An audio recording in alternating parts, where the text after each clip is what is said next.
अस्सलामुअलैकुम, मैं हूं शान से बुशरा खालिद और उम्मीद करती हूँ कि आप लोग बिल्कुल ठीक होंगे। और आज की वीडियो बनाने का मकसद सिर्फ और सिर्फ कामरान गुलाम है, क्योंकि उस इंसान को अप्रिशिएट किए बगैर, प्रेस किए बगैर आप नहीं रह सकते।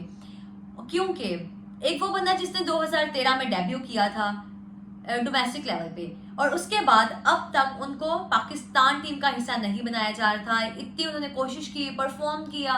एक टाइम तो आया कि वो फाइनल मैच खेलने की बजाय डोमेस्टिक का वो चले गए। उन्होंने कहा मैंने नहीं खेलना, क्योंकि जब आपको मौका नहीं मिलता आपके साथ इंसाफ नहीं होता। और हर इंसान को पता है कि मैं कितना डिजर्व करता हूँ, चाहे वो टीम में जगह बनाने या फिर किसी भी लेवल पे है। तो हर इंसान को अपना पता है मैं कितने पानी में हूँ। और वो इंसान जानते थे कि मैंने इतना टाइम अगर पाकिस्तान क्रिकेट के लिए एफर्ट कर रहा हूँ कि मैं जगह बनाऊँ अपनी टीम में, लेकिन उनको जगह नहीं मिल पा रही थी। क्योंकि आप लोग भी बेहतर जानते हैं कि चांद लोग बैठे हुए हैं टीम में, प्लेयर्स की मैं बात कर रही हूँ, जो कि बाकियों को अंदर नहीं आने देते थे। वो कहते थे सिर्फ हमारा एक ग्रुप बना है और यही ग्रुप रहेगा। और उस ग्रुप के बारे में बहुत से लोग जानते हैं, हर कोई जानता है। लेकिन बाकी मैच की पहले बात करेंगे कि कामरान ने जिस तरह से आज के मैच में 118 रन की इनिंग्स खेली हैं। आई थिंक मुझे लगता है कि शायद डेब्यू पे बिल्कुल 118 रन किए। और डेब्यू पे एक प्लेयर का किस तरह से परफॉर्म करना, और उस विकेट पे जहां पे बहुत मुश्किल पेश आ रही थी। बेन स्टॉक की बॉलिंग भी देखी कि रिवर्स स्विंग उनको मिल रहा था। अगर स्पिनर्स की बात कर लें तो कह लें कि बिल्कुल घासें हैं पिच पे, बिल्कुल ड्राई पिच आपको मिली है। और उस पे जब पेसर आके बॉल को हिट कर रहा था तो कितना मुश्किल था बैटर के लिए। रिजवान की अगर आपने बैटिंग देखी होगी तो रिजवान भी बहुत ज्यादा कह लें कि ये नहीं था कि अगर रिजवान अब तक आउट नहीं हुए, लेकिन खेलते हुए बहुत दिक्कत पेश आ रही है उनको। तो और जिस इंसान ने पूरा मैच देखा उसको इस चीज का आइडिया भी होगा किस तरह की विकेट बना दी गई। लेकिन एक लिहाज से आपने अच्छा किया कि ठीक है, कामरान गुलाम को अगर आपने डेब्यू करवाया उसके बाद आपने इतनी मुश्किल विकेट भी बना दी। अच्छा, मैं आपको एक ये चीज बताती हूँ, किसी भी बोर्ड की, अगर वो किसी प्लेयर को मौका नहीं देना चाहता, लेकिन मीडिया के प्रेशर में, उसके परफॉर्मेंसेस की वजह से अगर वो टीम में जगह दे देते हैं उसको प्लेइंग 11 में, और उसके बाद वो उसके लिए इस तरह की कंडीशन बना देते हैं कि अगर टफ पिच है तो ठीक है, ओपोनेंट टफ है ठीक है, इस बंदे को मतलब हम खिला रहे हैं जिसको वो नहीं खिलाना चाहते, जो उनकी लाइकिंग वाली लिस्ट में नहीं आता। अच्छा, टफ कंडीशन होगी, टफ ओपोनेंट होगी, उसके बाद जी उस बंदे के ऊपर इतना प्रेशर क्रिएट कर दिया जाता है कि वो परफॉर्म ना करे। और हर शोबे में अगर आप देखें तो प्रेशर ही सबसे बड़ी चीज है जिसको हैंडल करना काम है। बाकी तो अगर मैं भी यहाँ पे बैठी हूँ तो मेरा भी कितना एक्सपीरियंस है तो मैं यहाँ पे बैठी हूँ।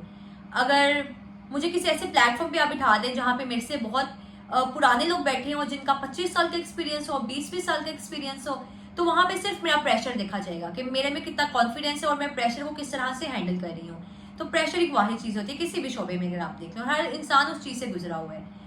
तो आपने सब कुछ करने के बाद भी अगर कामरान गुलाम ने यहाँ पे आके 100 बनाई है, सेंचुरी की है, तो इसका मतलब उस प्लेयर में कुछ खास बात है।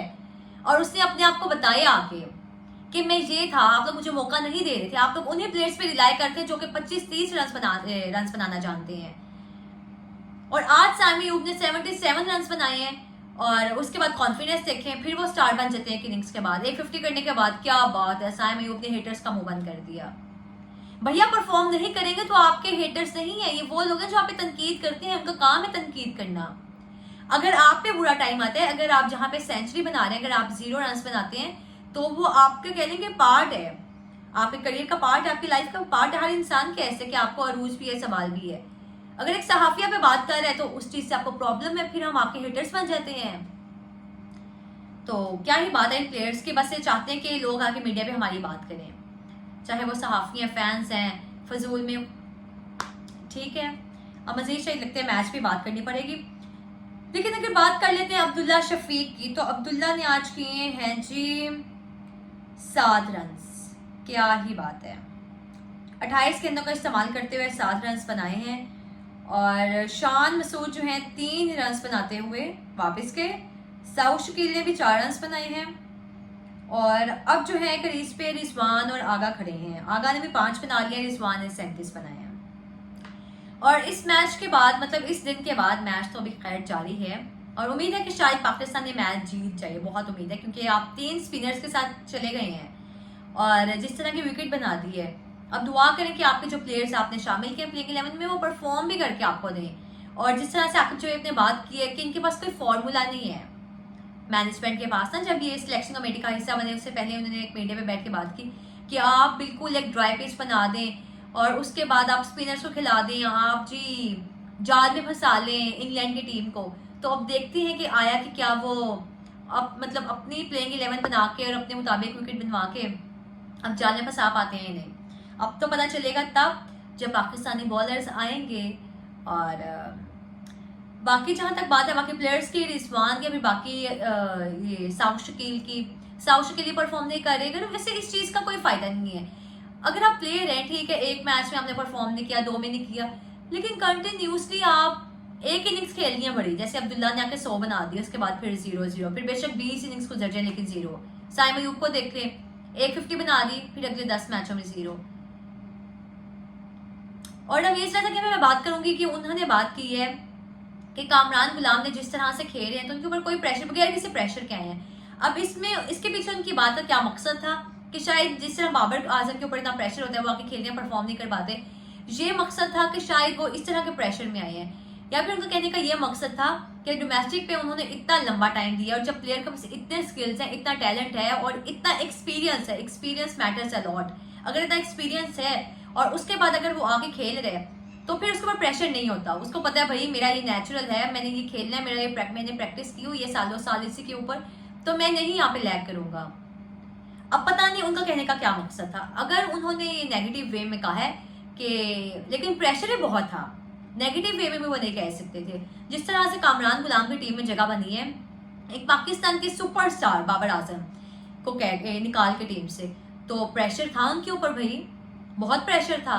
लेकिन मुझे तो पर्सनली अगर आप पूछे ना, बहुत खुशी हुई है कामरान गुलाम की जिस तरह उन्होंने आके परफॉर्म की है, क्योंकि मेरा बिलीव है कि कोई हार्ड वर्क करता है, मेहनत करता है और उसके बाद अगर उसको जगह नहीं मिलती तो फिर आप कह दें कि आपको अल्लाह के आगे जवाब देना पड़ेगा। और ऐसे लोगों को शायद मेरे जैसे अगर पाकिस्तान में और भी सहाफ़ी हों तो मुझे लगता है कि हर जो प्लेयर है जो डिजर्व करते हैं उसकी टीम में जगह हो, क्योंकि हम लोगों को ही बोल रहे हैं इनके लिए आके। अगर हम अपनी लाइकिंग डिसलाइकिंग में या फिर कोई कहेंगे मेरा ये प्लेयर फेवरेट है तो इसको टीम में जगह दें, तो फिर ये चीज़ नहीं होती, सहाफत में वो चीज़ नहीं आती। आपको वही बात करनी चाहिए जो आपको लगता है कि हाँ सच और हक की बात है, क्योंकि आपका शोभा ही ये है, आपने आके सच बोलना है। और बहुत से लोग कहते हैं कि सहाफत में सच नहीं है लेकिन ये झूठ है, लेकिन मजीद हम टॉपिक से हटना नहीं चाहते, हम पाकिस्तान इंडिया की बात करना चाहते हैं।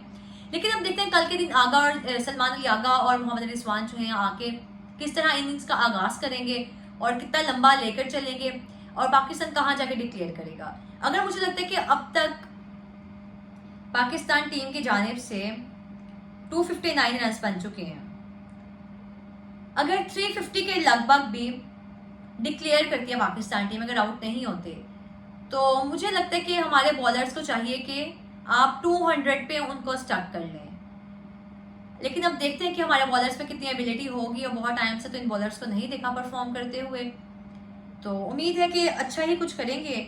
और आकिब जावेद और बाकी जितने भी सिलेक्शन कमेटी के लोग हैं, कोचेस हैं, सबकी इज्जत को वो ढांप लेंगे, उनकी इज्जत रखेंगे। और यहाँ मैं बात करना चाहूँगी फहर जमान के बारे में कि उनके बारे में भी कहा जा रहा है कि उनका जो नोटिस चला गया पीसीबी की जानिब से, जिसपे बाबर के लिए ट्वीट की थी और पीसीबी ने उनको भिजवाया है कि आप जवाब दें किस अक्टूबर तक, तलब कर लिया उनको।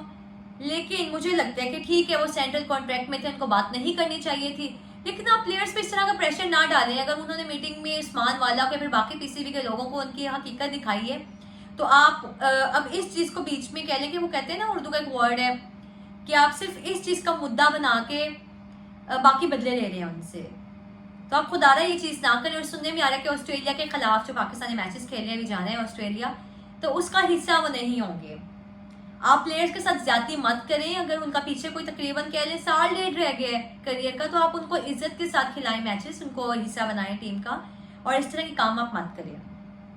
अब देखिए बाकी पीसीबी किस तरह से एक्शन लेते हैं उनके खिलाफ और क्या चीज़ें सामने आएंगी, लेकिन आप प्लेयर्स के साथ इस तरह ज्यादा मत करें, बल्कि जो प्लेयर्स टीम में रहते हैं पॉलिटिक्स करें, आप उनको पकड़ें जो कि टीम में अपनी जगह की करके बैठे हुए हैं, और बाकी अपने दोस्तों यारों को निकाल दिया जो। लेकिन उम्मीद करते हैं कि बाकी जो पाकिस्तान टीम है कल के दिन अच्छा परफॉर्म करेगी, और पहले ही बहुत टाइम हो चुका है, मुझे लगता है शायद वीडियो एंड करनी चाहिए, लेकिन बहुत ज़्यादा प्यार दें और अपना भी ख्याल रखें। अल्लाह हाफिज़।